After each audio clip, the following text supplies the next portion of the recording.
Hey guys, wanted to do a bit of a video rundown of the equipment that I would use if I wanted to hear my drums and a track in my headphones at the same time.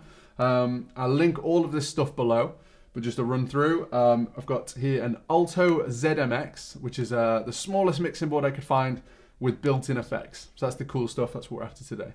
So then track one of this, so channel one, I've got a mic cable. So that mic cable goes all the way around up to this guy up here.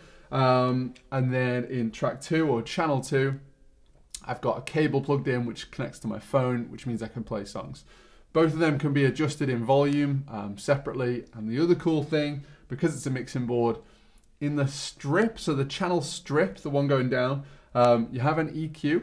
So you can change each sort of channel to sound how you think it sounds best. So for a drum kit, because of course cymbals are really high pitched, I turn the high down a little bit.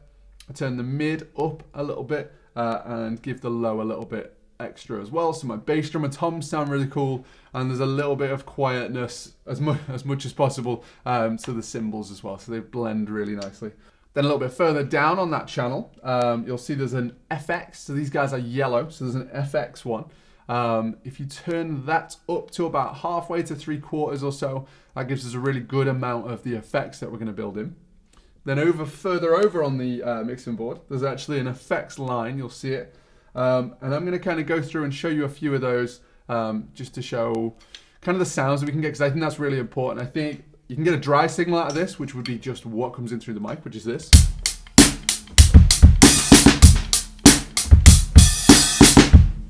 But then of course, all I have to do, if I set this to 1 and 9, I'll run through a little bit more of this, but it gives me this straight away.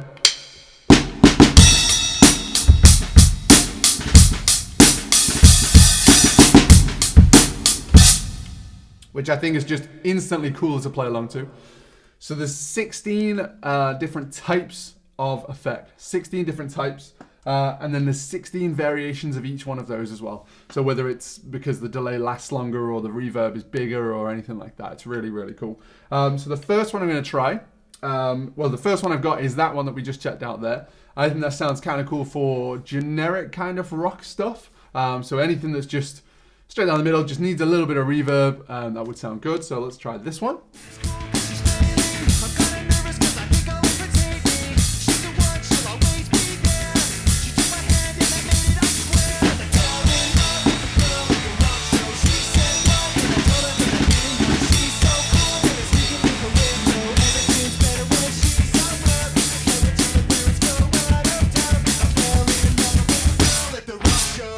Alright, so next up we have 3 and 5 on here. I'll put up the little notes for the ones I'm using just because I think they sound good.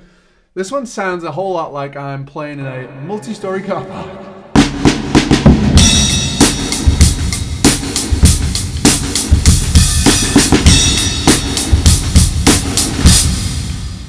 And I think would sound pretty sweet for, say, like a Led Zeppelin or anything like that. Let's fire this one up.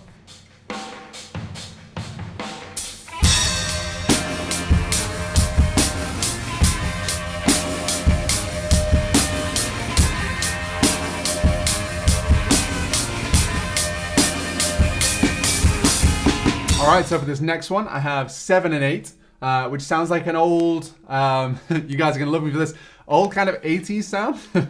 I just think the reverb sounds like it cuts off a little bit towards the end, almost like a gated reverb. So I get this.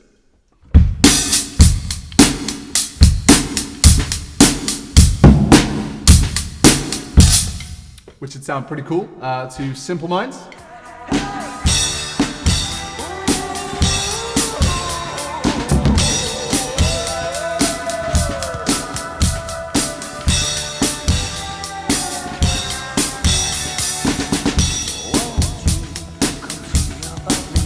Alright, so this next one of my favorites. Probably wouldn't play this to a song, but if I ever just want to jump on drums and kind of enjoy playing, I might have a little play around with this. This is a delay, so anything I play, it plays it back to me. The variations on this speed up and slow down how quick those kind of delays are.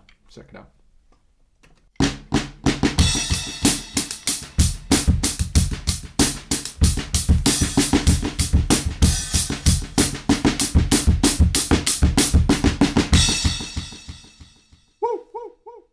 Last up, this one's one of my favorites too. It's got a bit of a rockabilly vibe to it, I guess. Sounds awesome on the drums, but I dare you to sing some Elvis to it, man. It sounds sweet. Let's check this out.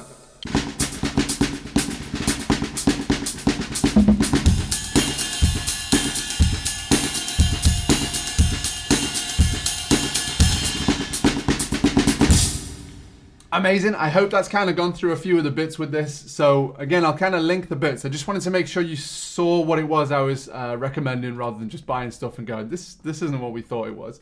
So you've got the mixer here, microphone there. So the extras I think we'd need, we've got the mic cable and a mic stand. You could totally have it just somewhere in the room. But totally worth, I think, having a stand. Plus, it looks awesome. So having the mic stand there, and then the last piece would be the cable that plugs the phone into the mixer. And I guess headphones, but we already have those, I think. So yeah, I don't think there's a ton of extra bits. I think the mixer will probably be the most expensive bit. And my favorite piece is, of course, the microphone can start off with something small and be upgraded as we go. So as they fall in love with it more and more, maybe that can be the thing that they sort of save up for or get for birthdays and Christmas and things like that. That'd be pretty cool. And of course, the scope on this mixing board to add more. So as they want to put a specific one on the snare or one for the bass drum and things like that, it's really cool for that too. So hopefully this helped out a little bit, and feel free to ask me any questions at all. Catch you next time.